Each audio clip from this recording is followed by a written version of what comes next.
Hi guys, can you hear me? Here we go.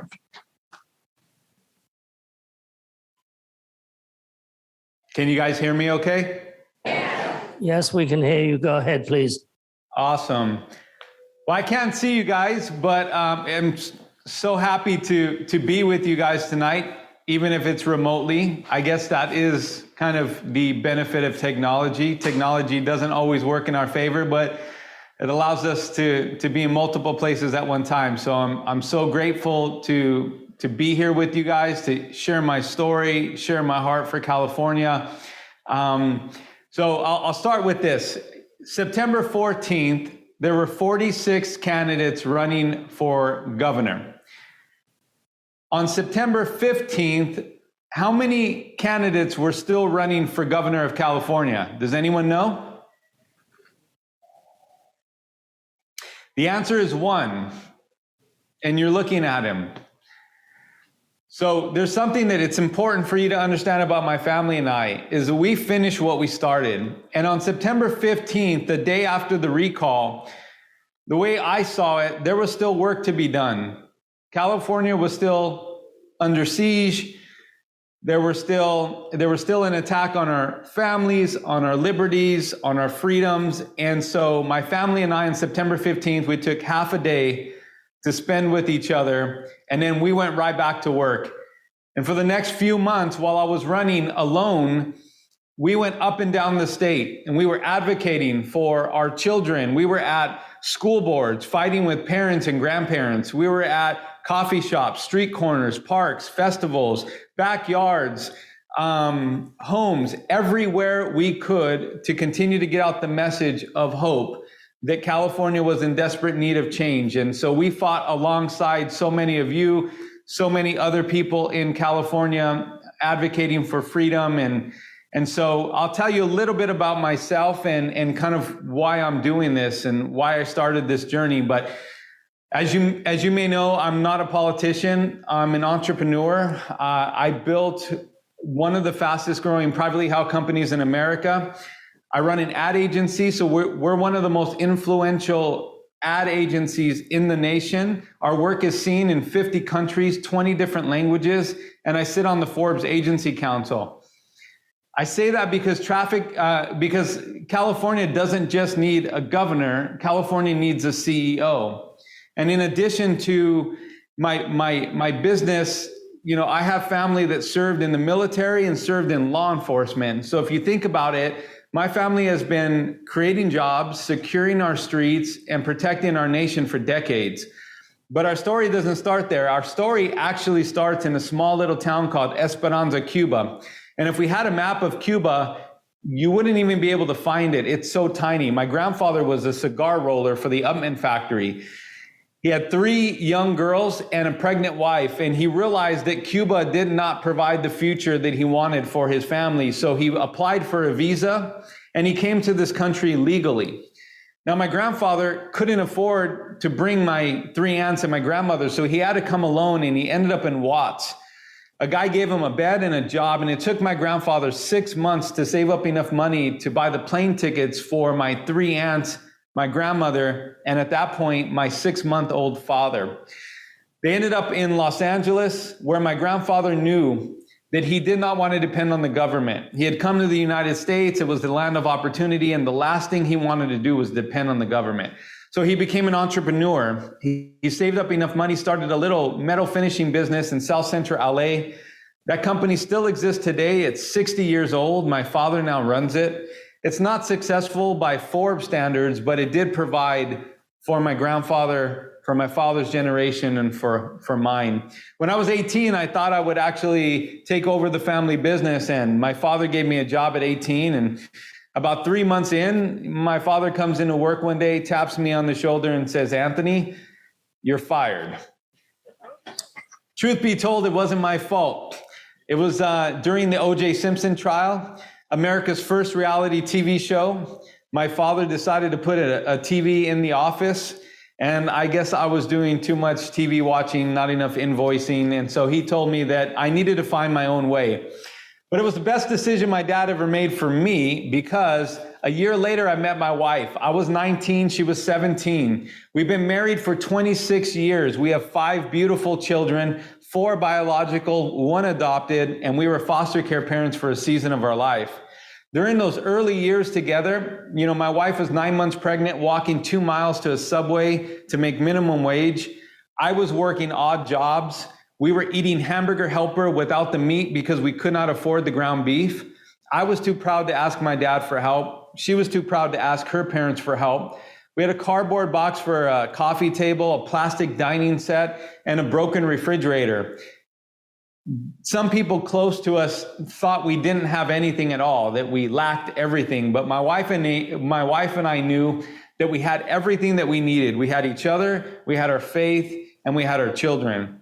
And so, like my grandfather, I wanted to pursue a better life for my family as well. So 20 years ago, I started a small little company in Downey, California. And I built that company up over the next 20 years through a lot of sacrifice, a lot of hard work, a supportive wife, and God's good grace. And I built that company up to what Inc. magazine just named one of the fastest growing privately held companies in America. And I did that in the height of a pandemic in 2020 when my entire industry was collapsing. We ended up tripling the size of our footprint, doubling our staff. In 20 years of running my company, I've never had to lay off a single person. And so in 2021, what we thought we were coming out of a pandemic and we started to get back to normal, many of us started to send our children back to school. My daughter was 14 at the time. We sent her back to school and I started to hear about what was being taught in our public school system: critical race theory, gender study, sexuality, conversations that should never take place at school. In fact, those are conversations that should only take place at our dining table. I told my wife, you know what? This isn't right. California is on fire. I smell smoke. I started to drive to work every day and I realized that there were businesses that had closed down in 2020 that would never reopen. 4th, 5th generation restaurants that had closed their doors that would not reopen because of Gavin Newsom's mandates. I saw a rise in crime, a rise in homelessness. I saw churches that were closed in 2020 and still had not been allowed to reopen. And I told my wife, California is on fire and we need to get out of this state before it collapses on itself. And so I was prepared to move to Florida like so many people have. Now my wife, she's half Italian and her mom is an Italian from Brooklyn. And I don't know if you know Italians from Brooklyn, but they are tough. And my wife dug her heels in and she said, Anthony, you're going to stop and you're going to think about what we're leaving behind. And as any good husband would do, I said, absolutely not. I said, we're going to Florida. She said, no, you're going to stop and you're really going to think about what we're leaving behind. And so I did. I turned around and I thought I would see this burning building and a place that I needed to escape from, but God opened my eyes. And when I look back at California, I didn't just see a burning building anymore. I saw 40 million people trapped inside. I started to see my mom, my dad, my siblings, my nephews, nieces, our church, employees, and millions of faces I did not recognize, but I knew they could not just up and leave. I knew they couldn't just leave California. And I started to think, what would I be showing my family if we just up and left? And I'm trying to raise boys into men. And what would it show them that if times got tough, you just up and left? I always taught them that if you can't find the solution, you become the solution. And they would call me a hypocrite if I just packed up and left when times got tough. And I knew in that moment that what I did next would mean more to them than anything I had said previously. So I arm wrestled with God for about a month. And I asked God this question. I said, what do you want me to do about it? And I don't know if you guys know this, but never ask God a question you do not want him to answer. And I said, what do you want me to do? And he said, simple. I want you to run back into that burning house and save as many people as you can. For us, that meant a run for governor, not because I want to be a politician. I'm very happy doing what I do, but I can no longer do it here in California. And I do not believe that a politician is going to come and save us. I was just recently at the CAGOP convention in Anaheim, and I witnessed firsthand politics and politics within politics. And I realize that it's going to take somebody from the outside to disrupt the system. It's going to take an outsider to come in and undo all the damage that a lot of these politicians have done to our great state. And so, again, this is not something I want to do. This is something I feel I need to do. And so every single person has a role to play in this fight. Everyone has a role to play in this battle. I've chosen mine. You have to choose yours. Now, for those of you that are thinking like, what is it that you'll do in office? What is it? Why should we consider you? And how do we know that your intent is in the right place and your heart is in the right place? Well, first off, I should have left a long time ago. I chose to stay and fight. And I chose to stay and fight not just for my family, but for yours.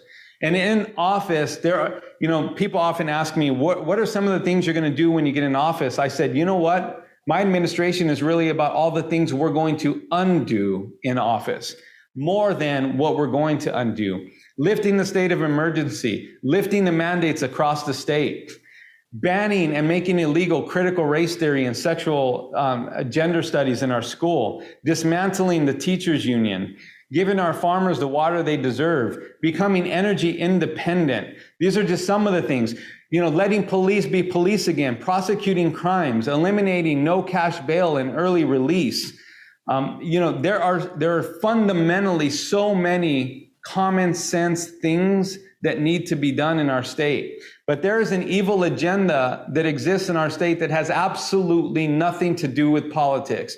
In fact, this battle that I'm in has nothing to do with politics at all. It's good versus evil, light versus darkness. When you think about the policies that are being put forth in our state, things like AB 2223, infanticide, things that are attacking the innocence of our children, that is not a political agenda. That is an evil agenda that seeks to destroy and divide our families and challenge our way of life. And so let me tell you, first of all, how I think we're going to win and how I know we can win. Because I believe that we will win. I believe that all the conditions are in place for change in California. There are three things that needed to take place in order for us to have a chance to take back our state. Number one, you needed the perfect villain. Number two, you needed the perfect conditions. And number three, you need the perfect champion. Let's talk about the perfect villain. Gavin Newsom has created in himself the absolute perfect villain. Why do I say that? Because he has not just offended the conservatives and the right, the NPPs, the no party preferences, the independents, and even the Democrats are disenfranchised with his policies. It doesn't matter if you're conservative, liberal, Democrat, Republican. If you have children, if you own a business, or if you just care about freedom, you have a problem with the way that California is today. And so Gavin Newsom has done an incredible job of uniting people around the idea that this is not the California we want to pass on to our children. And so he has created in himself the perfect villain. Now, you needed the perfect conditions as well. If Gavin Newsom would have just shut down our businesses and shut down our churches, maybe we would have just complied for the sake of public safety.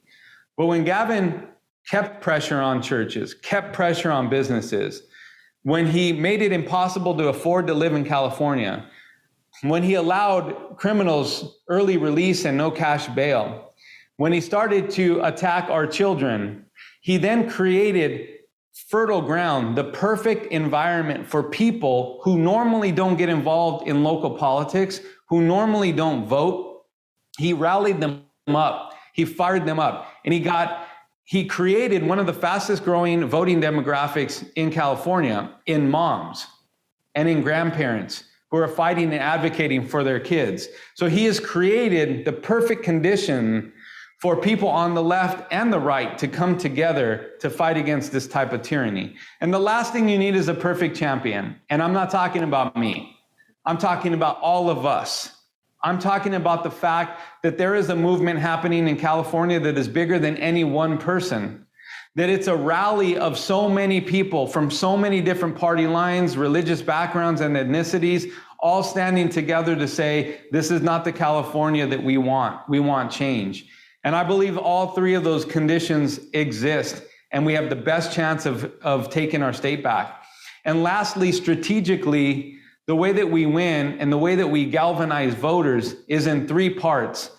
The only person that can beat Gavin Newsom is the person that can successfully complete these next three things. Number one, you have to rally the Latino vote. I don't care, what party you're affiliated with. The bottom line is the Hispanic vote is the fastest growing vote in California. There was a 10% increase in Hispanic votes in the recall. They're finally waking up. Hispanics are realizing that they're conservative and that they've been voting wrong their entire life. And we need somebody that can rally the Hispanic vote. I'm 50% Mexican, 50% Cuban, but I was born here, so I'm 100% American. And I believe that I can rally the Hispanic vote unlike anybody has ever done in decades, if not ever, in California. I've also been endorsed by Lexit, which is the biggest organization nationwide of Latinos exiting the Democratic Party. And lastly, we have the backing and support of Samuel Rodriguez. Pastor Samuel Rodriguez was responsible for Latinos for Trump, which was the biggest movement of Hispanic votes for a president in U.S. history. He's on our team advocating for us and fighting for the Hispanic community to get involved. The second thing you need to do in order to have a chance to unseat Newsom is you need to galvanize and fire up the evangelical vote. You need to get the church involved. And we have successfully partnered with the most influential pastors in California and have the biggest church support of any candidate running. In fact, as of today, through our affiliation with Church United, have over 3,000 churches that are supporting our effort to take back our state. And the last thing that you need to succeed is you need to galvanize and get the support of the grassroots movement. And when I say the grassroots movement, I mean two parts. The new grassroots movement in California is defined by moms and first responders, our frontline workers, our heroes. These are people who have felt disenfranchised. Our frontline heroes have been discriminated against. They've been ostracized, and many of them have been terminated from a place of employment. Moms and heroes together have united and have created grassroots organizations across the state. Let Them Breathe, Let Them Choose, Firefighters for Freedom, Roll Call for Freedom, Hollywood for Freedom, Promise Keepers, Freedom Keepers, Unity Project. All of those organizations are headed up by moms and grandparents, firefighters, police, military, teachers, nurses across the state. We have the biggest coalition of nonprofits and grassroots movements of anyone in the state. So when you put all three of those together, you take the fact that California has the perfect conditions, you take into account that we stand the best chance to galvanize those three different voting blocks, and we have a clear path to victory unlike we've ever seen. But don't get me wrong, there's one more component that is necessary, and that's that we need God's hand on what we're doing. And I'll tell you a story. I was in Sacramento a few weeks ago, Destiny Church. Charlie Kirk was there, Pastor Greg Farrington. Seems like some of you guys know the church. Yes, they're amazing. And so Pastor Greg Farrington pulled me up on stage and he said, Anthony, I was in Israel a year ago and I visited the exact spot that David defeated Goliath. He said, I went to the riverbed where David pulled out his 5 smooth stones. And he showed this to me. And he said, Anthony, I pulled this smooth stone out of the riverbed that David pulled his stones out of. And I believe that you're in a David and Goliath battle. How many of you guys there tonight believe that there's a giant in Sacramento that needs to be slayed?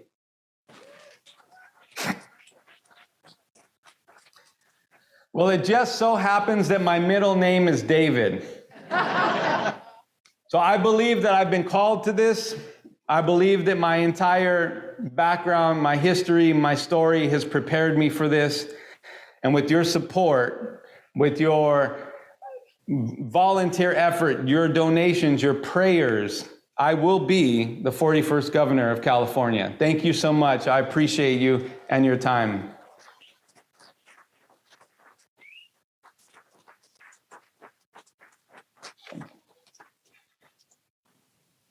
I'm happy to answer any questions you guys might have. Yeah. Thank you, Anthony Trimino. So if anybody has a question, you can come down and ask him. There's a lot of questions from the last one that I went to, and he's happy to answer anything. If you can't get out, I could give you this mic if you need to.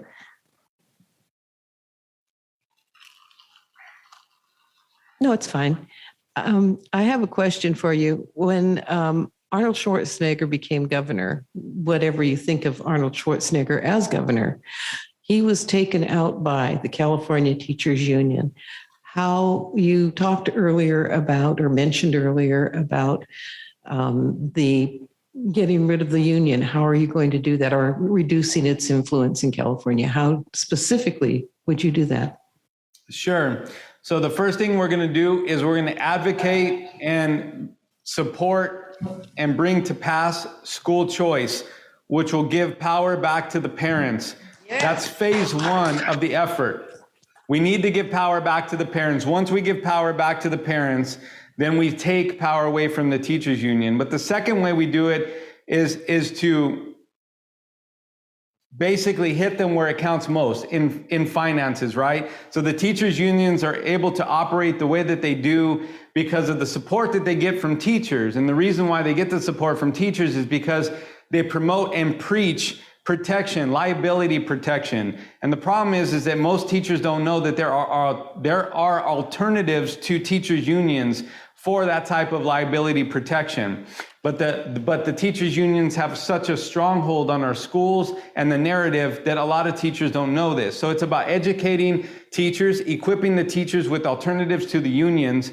It's about choking off their financial support, empowering parents through school choice, and ultimately, look, at the end of the day, the teachers unions are it's like a mafia. They've created a mafia type of environment and control. And so what we need to do is we need to push back. And the way that we do it is we choke off their funding. And again, there are two ways in which to do that. And we are currently working with and building an advisory board of teachers and ex-union members that understand the inner workings of the teachers unions. They have fought these fights before. They have filed lawsuits against the teachers unions, and we're building an advocacy group and an advisory board that will help us dismantle the teachers union. So it's one of my top priorities. And while we're on the subject of education, what about how are we going to affect how the teachers are taught in the universities on how to teach and what to teach and what not to teach? By making certain things like critical race theory and gender studies illegal, we'll take it off the table for a subject matter that they get to teach. So by limiting what we allow them to teach, we will then ultimately affect what our children are being taught. And then ultimately, we need to create a merit system for our teachers that's based on quality of work. So right now, California sits at the bottom 5 in the nation for testing. We're graduating 18-year-olds that cannot read and write. And so what we need to do is create a merit system and incentivize our teachers to actually do exceptional jobs. So instead of just worried about, passing kids and getting them out of school, we need to incentivize and create a merit system that incentivizes teachers to actually do well by the students. But also, we need to take the whole structural part of curriculum and revamp it and reimagine it and rethink it. The way that I see it, our entire curriculum, our entire school structure is broken. We are not equipping our youth to enter into society to become successful adults. They're not financial literate, and a lot of times they're not even equipped with the fundamental information that they need to be productive adults. So what I've put together is an idea called the leadership academies for our schools. And what that entails is we take the brightest and best minds in the world and we create a master class type curriculum that is all digital, teacher guided, where we have the brightest and best minds in the world teaching our children as if you can imagine Warren Buffett teaching financial advice or investing, or Elon Musk teaching engineering. And we can do this at a fraction of the cost that it takes us now to execute on our curriculum. So if we have masterclass programs taught by the brightest and best minds in the world that are still teacher guided, so we do not exclude our teachers from this, we'll be then in a position to equip our youth to graduate high school, top of class, top of the nation, top of the world. I believe that California should be producing the brightest and best minds on the planet. We have Silicon Valley here, some of the most innovative companies here, but we're actually sourcing help from out of the state and out of the country.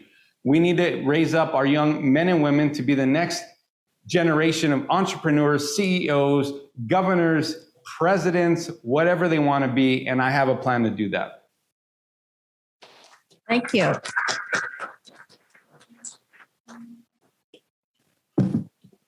Anthony, we met a few weeks ago at Pastor Greg's home, and I was very impressed with you. One of the things that's bothered me here in California is that we seem to be run by established politicians, and nobody can ever break through. And instead of having endorsements by the people and having debates, the establishment just goes ahead and endorses people that they want to keep in the good old boy system. Is there some way that you can force a debate with the other candidates before we go to the polls in June? Thank you for that question, and good seeing you again. I do remember that evening, and it's good to see you again. So it's funny that you should bring this topic up, because like I said, I was just at the CAGOP convention in Anaheim this last weekend. And when I say that I saw politics within politics, I know exactly what you're talking about. And we went into, you got to understand something. In order to be invited into convention to speak so that you can vie for the endorsement, delegates have to nominate you. And we received the second highest amount of nominations to go to convention than any other candidate, second only to the sitting senator, who had to get enough votes to be asked to convention because obviously he's a sitting senator. But the fact that the delegates of the CAGOP gave me the second highest number of nominations already showed us going into convention that there was already disruption within the party, that there were already people that were trying to deviate from the old traditional way of doing things. When we got to the party and we got to convention, we had the greatest show of support of any candidate in any office. We had our reception, had more people. We had more people at our reception than any other candidate. We had more people at our booth than any other candidate.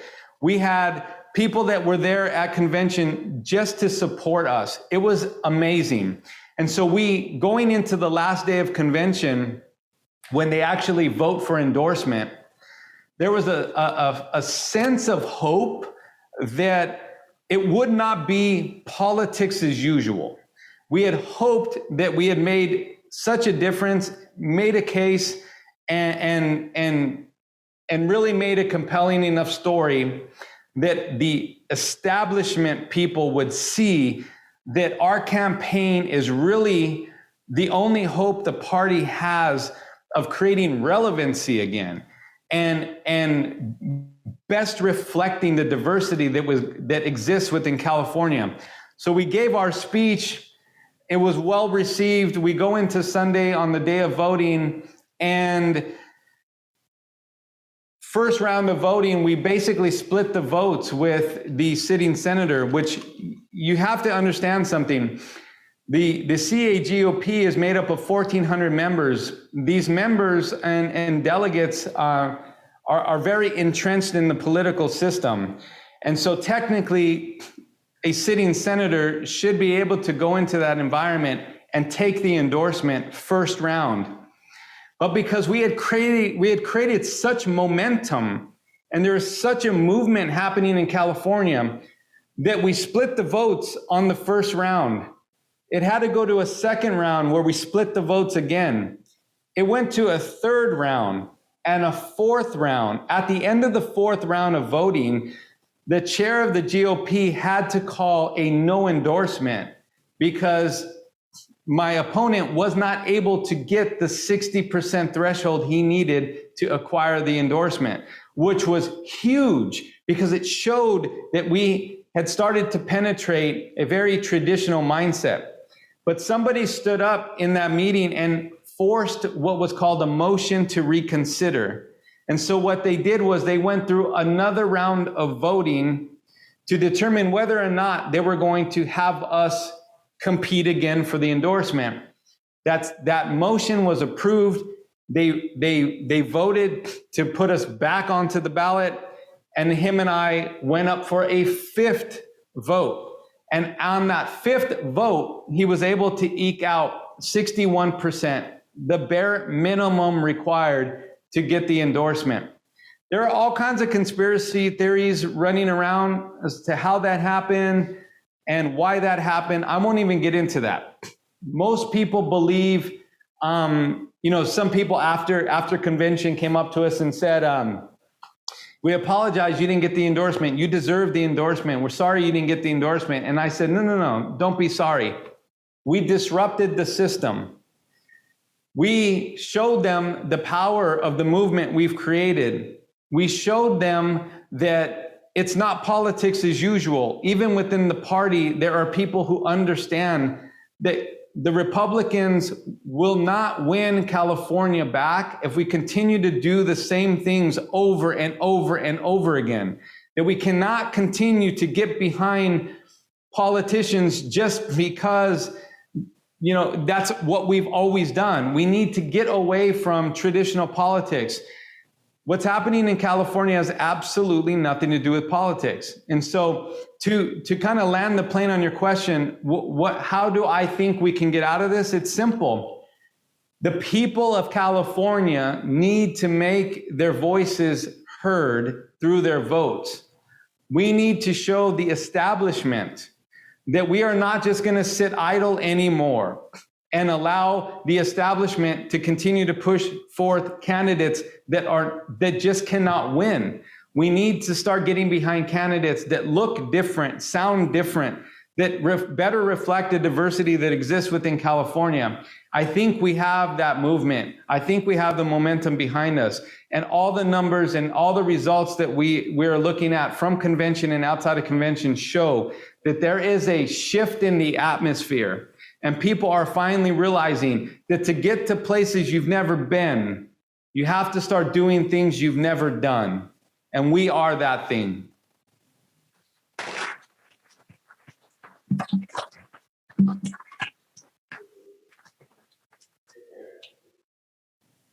Oh, we have someone up here.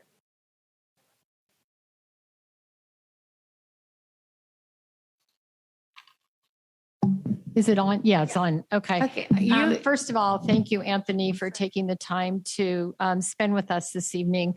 I'm very excited about your candidacy. There's an issue that's near and dear to my heart, and that's illegal immigration and sanctuary state. I'm wondering if you could share your views with us on how you plan to handle both of those. Sure. I just heard the first part, illegal immigration, my position on illegal immigration. Sure. So, like I said, when my grandfather came to this country, he had to file for a visa. He had to wait in line. He had to come legally. My grandfather came to this country legally. So I'm a big proponent for legal immigration.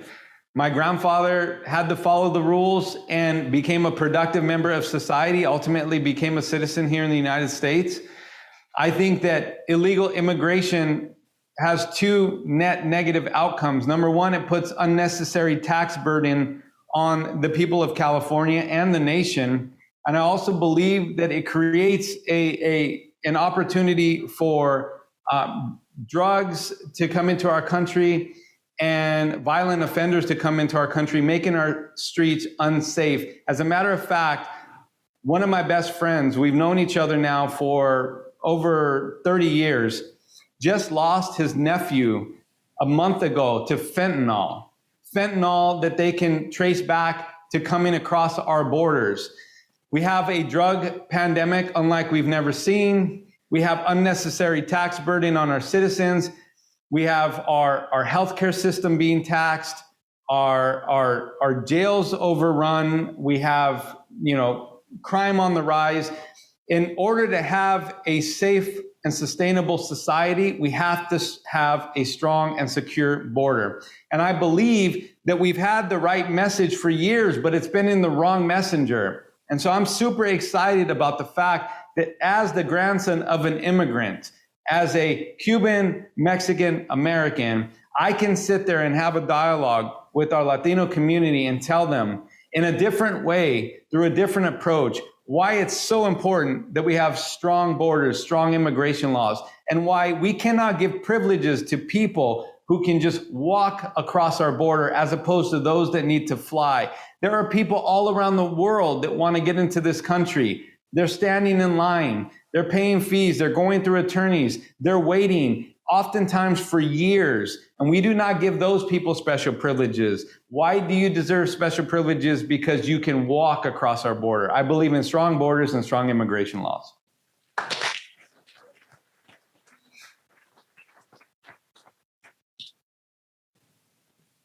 Hi, I have a question about the teachers union. As an educator for many, many years, I belonged to a very large school district and it was closed shop. So it didn't matter what you thought about what was going on in your district because you really didn't have any choice because you had to pay the money for the dues no matter what. How are you going to fix that part of it? We have been talking to teachers and to people that have filed lawsuits against the teachers unions. And the truth of the matter is there's at least two alternatives to providing liability insurance for teachers that most teachers don't know exist. And so the teachers unions have this monopoly on the narrative when it comes to teachers. When you become a teacher and you start in a new school district, the union has special privileges to have one-on-one time with you where they educate and communicate the benefits of becoming part of the union. They strong arm you into becoming part of the union, and whether they're advocating for you or not, you pay your dues. But that's because there's a lack of education, a lack of communication, and a lack of state support identifying the alternative programs that exist for our teachers that they can opt into when they opt out of the teachers union. And as soon as we make it difficult or impossible for the teachers unions to attack or ostracize teachers who leave the teachers union, then we'll start to cripple their monopoly and their control. And what we want to do is we want to implement laws that make it illegal for the teachers unions to retaliate against teachers who opt out of the teachers union. As a business owner myself, we are subject to employment laws that say that if an employee were to be disciplined and that employee felt like that discipline was a retaliation for a decision they made, we as an employer could be responsible for heavy lawsuits. But for some reason, if you're a teacher and you opt out of the teachers union and they retaliate against you, there are no laws in place that protect you as a teacher. We will implement those laws and we will punish the teachers union for retaliating against teachers that opt out. And that's one of the additional ways that we're going to help teachers navigate their way out of the teachers unions. We only have 10 more minutes. So if you have some questions, let me ask one while he's coming forward. We talked about at the other meeting, the homeless problem we've got here. So if you just say a few words about that. And then Absolutely. So the homeless problem is rampant here in California. I was just in LA yesterday and there was not one single overpass on the freeway I drove under that wasn't covered from side to side with tents and homeless people all over. Here's what we're going to do about the homeless problem. Right now, Gavin Newsom has approximately $200 million in payroll for people that he has hired to quote unquote fix the homeless problem. On day one of my administration, we fire all of those individuals and we take those $200 million and we immediately funnel it to areas where we can have the greatest amount of impact. So there are nonprofits and churches across the state, from San Diego to San Francisco, already doing good work, already have feet on the street, already dealing with the mental, social, emotional, and spiritual issues that a lot of these people have. We're going to get them to collaborate, create structure, and fund their efforts because they're operating on shoestring budgets without state support. That's one way. The other way we're going to help is we're going to let policemen be police again. So here's the problem. Right now, across the state, police are being told to stand down. They're not making arrests. They're not prosecuting because they're not allowed to. We've redefined what it means to commit a crime in California. And so what we're going to do is we're going to let police be police again, let them make arrests. The people that are on the streets illegally, the people that are abusing the laws, the people that have traveled here from other states that don't belong here, we're going to arrest them, we're going to prosecute them, and we're going to send them back. There is a compassionate way to deal with the majority of the homeless people that are dealing with mental issues. I honestly believe that. But there's a huge portion of that population that are not suffering from mental problems, but are committing crimes and making our streets unsafe. And we're going to round them up, we're going to prosecute them and send them back to where they belong.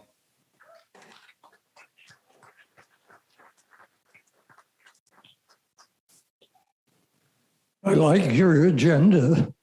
Have you looked into voter integrity?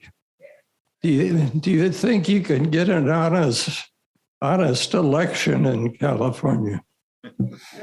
Yes, thank you for your question. I get asked that a lot. I have one word for you: Virginia. Virginia has Dominion voting machines. Virginia has the same type of voter integrity issues as we have in California. But here's how Virginia was able to flip.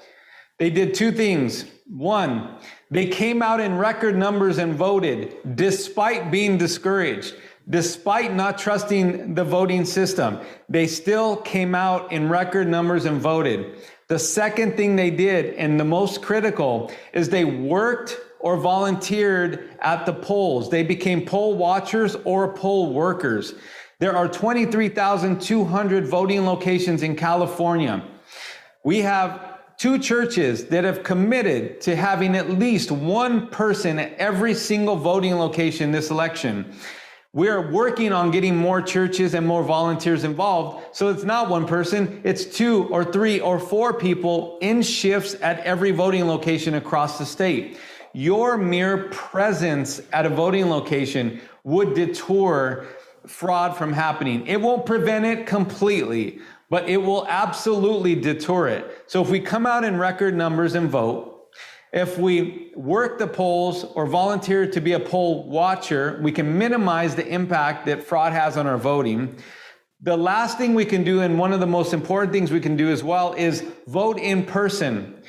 Every single person in California is going to get a ballot in the mail. It's easy, and I understand how convenient it is to fill it out, put it in an envelope, and send it in and not worry about it. The problem is that every single ballot that gets mailed in arrives at a location. A human being has to open up that envelope. That human being is allowed in the state of California to look at your ballot and interpret your ballot. If that person believes that you filled out your ballot incorrectly, perhaps they feel like you didn't color in the bubble completely, they have the authority to remake your ballot without your consent. And they submit the remade ballot on your behalf.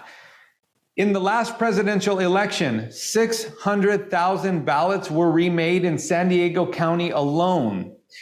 We don't even have to get into conspiracy theories. But do you believe that 600,000 people did not know how to fill in a bubble? No. So in order to ensure that your vote counts, vote in person, walk in, surrender your ballot, fill out a new one, and submit your ballot into the machine with your own hands. Those are 3 ways we can help ensure election integrity until somebody like me gets in office And then we, from the inside, conduct a third-party forensic audit up and down the state of our voting process, and we fix the problem for good.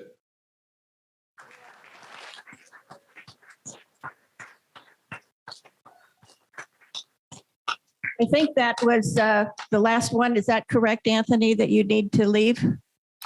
Yeah, I'm off to another event, but I'm so thankful for the time that you gave me to tell my story, share my heart. I hope I've answered a few of your questions, and I just want to end with some housekeeping items. June 7th is the primary. Such an important date. It's a jungle primary. Only 2 candidates advance into the general. I urge you, I implore you to please decide today what candidate you're going to get behind and go all in on that candidate. Support that candidate, advocate for that candidate, volunteer for that candidate, donate, door knock, whatever you're capable of doing to help, do it. Our entire state is at risk. Our quality of life is at stake. And on June 7th, we have an opportunity to send somebody in to compete against Gavin Newsom in the general, who has the best chance in decades of restoring order back into our state. I hope that you vote for me on June 7th. And I look forward to eventually meeting a lot of you in person. Thank you so much for having me tonight.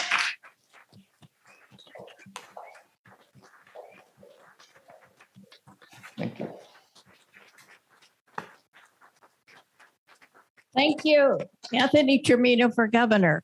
And I'm going to bring up one other thing. When you go to the polls to vote, take your ballot, but make sure that they write surrender on it, because if you pass them a ballot that has nothing on it, guess what? Somebody can fill it in. Okay.